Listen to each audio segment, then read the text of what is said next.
So at this point, you got a pretty good idea of what we're doing with the WACC.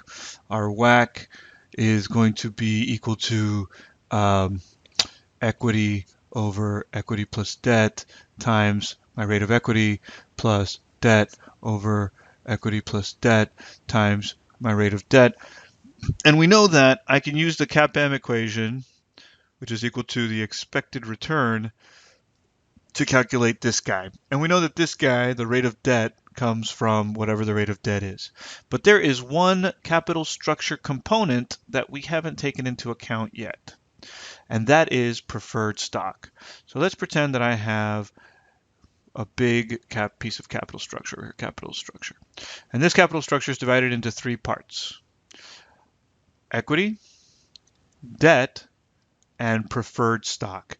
So there's a young man or a young woman who's an individual, and they have a requirement here, and there's another person, uh, a bondholder, and they're over here, and they have a requirement, and there is another person who says, hey, I want equity, but I want something that's a little safer than common equity, so I'm willing to buy preferred stock. And each one of these has a requirement. There is some percentage that this guy's expecting, and there is some percentage that this guy's expecting, and there's some percentage that my preferred holders are expecting, and I have to take them all into consideration.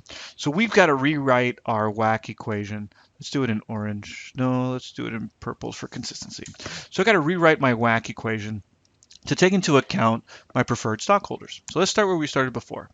Equity over equity plus debt. But now my entire pie is not just equity and debt, it's also preferred stock. So I'm going to do a little plus P here in the denominator times my rate of equity plus my debt, here's my debt, over equity plus debt plus preferred stock times rate of debt. Makes sense, right? And so what's next? Obviously the last one, preferred stock. Equity plus debt plus P, the rate of preferred stock. Now, that doesn't have to be particularly complicated. We're just adding on one more piece of the puzzle. So let's just do this one again and come up with a couple of different numbers here to try to make this work out. Okay, so let's pretend that equity is 15 million and that preferred stock here is 10 million and that debt over here is 5 million, and see what happens. All right, so what is my, I need to give you rates. So we're just going to plug in rates. RE is equal to 12, RD is equal to, say, 6, and RP, the rate of the preferred stock, is equal to, say, 10. So my WACC for this particular company is going to be E15, right?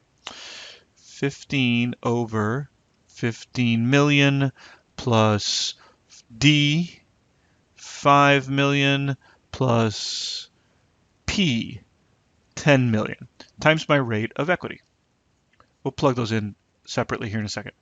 And D is 5 million over 15 plus 5 plus the 10 times my rate of debt plus my preferred stock 10 million over 15 plus 5 plus 10 times my rate of preferred stock. Okay, so let's take the next step and plug in our rates. So now I'm going to look for 15 divided by, what is that, 30?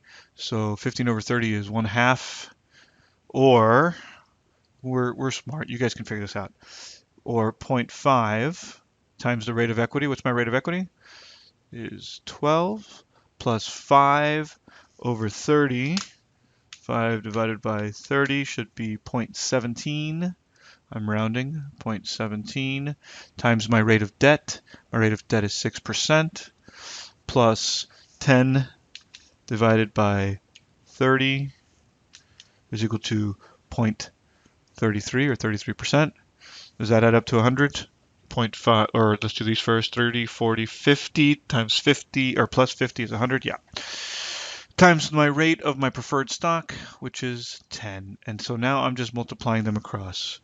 0.5 times 12 is 6, plus 0.17 times 6 is equal to 1.02 plus 1/3 of 10 is 3.3. 10 times 0.33 is obviously 3.3.